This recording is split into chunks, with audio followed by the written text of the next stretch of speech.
your ruler. So initially, when the month begins until about April 19th, the sun is going to be in Aries, and for you, this is going to be the expansive part of your chart. It's going to be where you're looking at everything from a very elevated perspective. It's going to be about wanting to attain the knowledge to get you what you want. It is very carnal. It is about assessing what you need and desire at a very simplistic level. And then it is about pursuing it. Your desire is plugged into what you want right now. When the sun drops into Taurus, however, that happens on April 19th at the end of the month, this is about then directing your life path to get what you want. So this really is about aligning you with what you deeply desire, both intangibly and tangibly. If you accumulate the two energies, this is really that thing that asks us, okay, if we want a new car, how do we go about getting it? If we want a relationship, how do we go about getting it? It's just that immediate desire to make those snap decisions that creates an immediate result. It's not that really deep energy. It's more about, kind of a really Leo-based energy, which is just that childlike, I need it, I want it, I want to have it, I want to see how I can get it type of a mindset. Now, when the sun is in Aries, it is going to be conjunct Uranus and Aries, and that's till about April 9th. So you cannot understand. You are ready to make changes. You're ready to do everything that you need to do. You're ready to take action. You could have some very unpredictable movements when you have the sun in Aries conjunct with Uranus and Aries. So for some of you, if you don't get what you want, you may act like that little petulant child and be like, put your foot down. If I don't get it, I'm going to go find where I can. So, this is a lot of fire-based energy. It's cardinal energy. It's about taking action, and it's not about taking no for an answer. The sun in Taurus is going to conjunct Uranus and Aries as well. This is until about the 20th of April. So for you, I want you to understand that you're going to be equally aggressive when it comes to what you want and what you desire, both tangible and intangible. So you are looking at life from a very simplistic level. This is a pleasure-oriented energy, or you want to move away from pain, but it is very quick and decisive energy. I expect some sort of erratic energy that comes out of this. I expect it to be very passionate and very, very spontaneous energy in some of these decisions that you're going to be making. Then the sun in Aries trines Sagittarius, which is going to be retrograde, and that's until about the 15th. So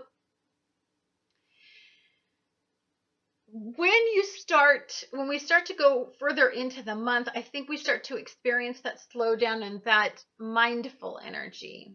Saturn is about controlling our impulses and controlling the way that we move forward. More importantly, it's about reflecting and reconsidering some of our choices. And so I love that we have this energy trying to stabilize some of our choices and say, hey, wait a minute, there's a ramification for being so reactive. And I want you to take a look at that, and I want you to reassess it because it's super important.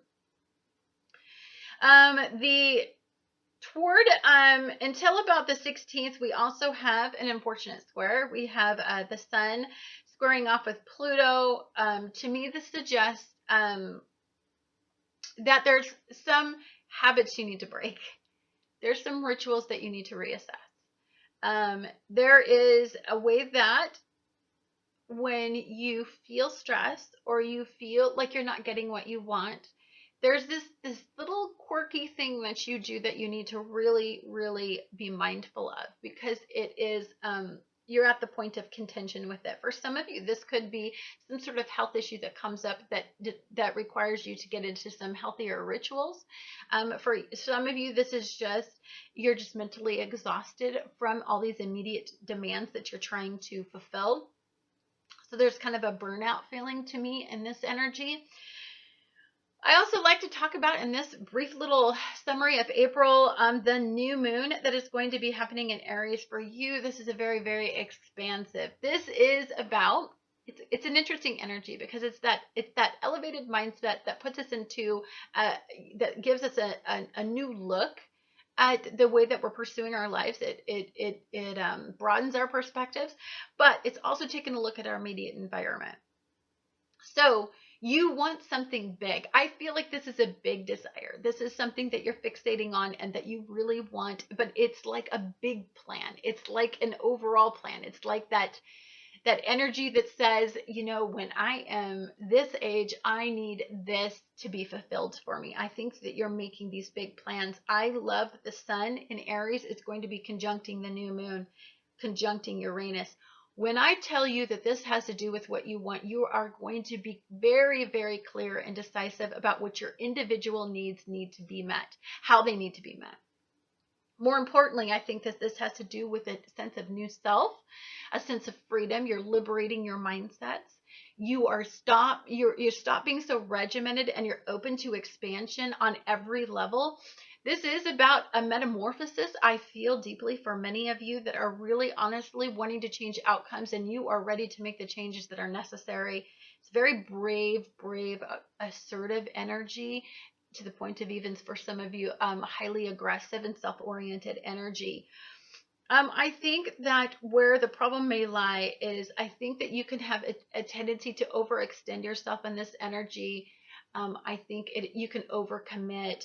You want so much, and I think at work you're trying to attain it. And I think for you, there's that sense of, I mean, I feel like some of you may be getting very, very exhausted in the fact that you just committed too much to your expectations because you want it all right now. There's this need to have it all right now. But we have all these planets that are in retrograde. You know, we have Mars in retrograde. We're going to have Mercury in retrograde. We're going to have Jupiter and Saturn in retrograde. And we're going to have, I hope I said Mars. I can't remember. Pluto's going to go into retrograde. So all of these things are going to ask us to slow down, to reassess. You don't do well when you have Aries in conjunct, when you have your the sun in Aries conjunct with the Uranus in Aries. You're going to feel kind of like a little petulant child not getting its way, that immediate want right now. So there's a sense of discipline and restraint that you're going to need to and just relax a little bit and dial it back, because I think you're a little bit full of yourself in this energy. The new beginning it is about aligning you with what you want, and it is about attaining what you want. But I just think you need to be mindful of how you go about getting it. The full moon is going to be, so the sun in Taurus obviously is in opposition with the full moon in Scorpio. So for you, what I think this is boiling down to is what you deeply desire at that simplistic level, but more importantly, what I think it is about attaining what you want monetarily. So you have this goal with your career, life path, destiny, and you're setting your sights on a big hopeful outcome. And so for you, I think what it is there's a certain intensity in your home environment that you're not feeling quite as supported as you would deeply desire. Or there's a demand from your home and family, and you have all this forward energy wanting to move forward and get what you want. And there's this intensity that you need to have it right now because of all of this Aries energy and this cardinal and this fire energy. So what I want you to be mindful of is the fact that you need to dial this back and be mindful of the intense feelings of others, because others really in your life honestly do help you form a gauge of where you're supposed to be. So just be mindful of the fact that there's a sense of balance. Yes, there's forward energy. Yes, you need to meet your immediate needs, but guess what? There's family members and there's support systems that you need to nourish as well, because they rely on you. So you just need to find that the cumulative energy, I think, for you is that balance. The balance is the key. You tend to, you tend to just move forward so quickly and not think about how it affects everybody. But more importantly, in this energy, you're going to have to stop doing that to your home and family. The home and family is the foundation of which we structure everything. And so you just want to be mindful that you're not moving forward without considering all of the consequences. Anyhow, guys, thank you so much for watching Annette's Astrology Corner, and I look forward to talking to you guys